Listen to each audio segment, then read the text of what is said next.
UP विधानसभा चुनाव से पहले एक साल पहले ही कांग्रेस ने चुनावी तैयारियां शुरू कर दी हैं। यूपी कांग्रेस पार्टी द्वारा लड़ी गई 17 लोकसभा सीटों पर बड़ी रैली करेगी। ये रैली दिसंबर के आखिरी हफ्ते या जनवरी से शुरू होगी और मार्च तक चलेगी। रैली में राहुल गांधी, प्रियंका गांधी, मल्लिकार्जुन खड़गे को बुलाया जाएगा।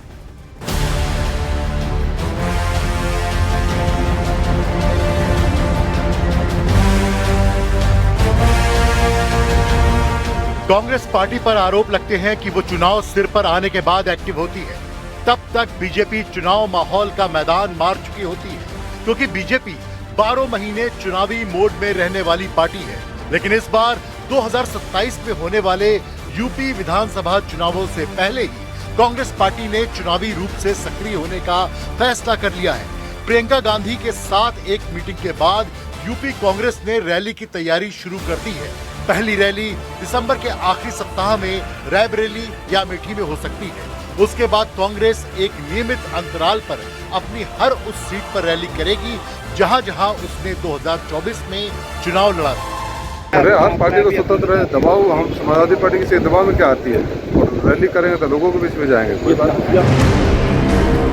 कांग्रेस के इस फैसले को यूपी में सहयोगी समाजवादी पार्टी पर दबाव की रणनीति भी बताया जा रहा है।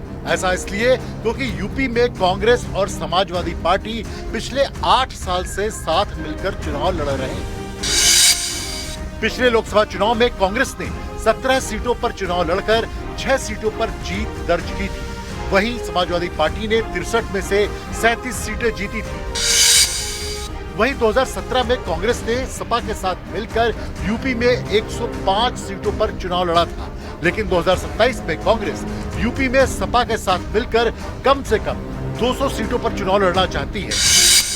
हालांकि 2017 और 2024 में यूपी में कांग्रेस का स्ट्राइक रेट देखकर अखिलेश यादव कांग्रेस को आधी सीटें देकर अपनी सरकार की संभावना को पहले ही कम नहीं करना चाहेंगे। शायद इसीलिए कांग्रेस ने सपा पर दबाव बनाने के लिए अभी से रैलियों का सिलसिला शुरू करने की रणनीति बना ली है। जैसा मैंने आपको कहा कि जो प्रभारी हैं उत्तर प्रदेश की रणनीति क्या है वो वह बता पाएंगे।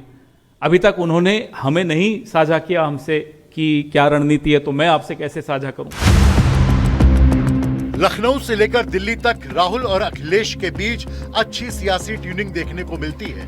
संसद से सड़क तक दोनों साथ साथ नजर आते हैं। वहीं अखिलेश का राहुल के घर जाना और सोनिया के जन्मदिन के मौके पर पत्नी के साथ शामिल होना ये बताता है कि अखिलेश और राहुल के बीच निजी रिश्ते भी बेहतर हैं, क्योंकि इन दोनों दिग्गजों की रिश्तों की अग्नि परीक्षा 2027 में हो सकती है। क्योंकि 2027 में कांग्रेस समाजवादी पार्टी गठबंधन में सीट बंटवारे पर बात फंसने के आसार पूरे नजर आ रहे हैं। Arun Kumar Singh, news 18 India.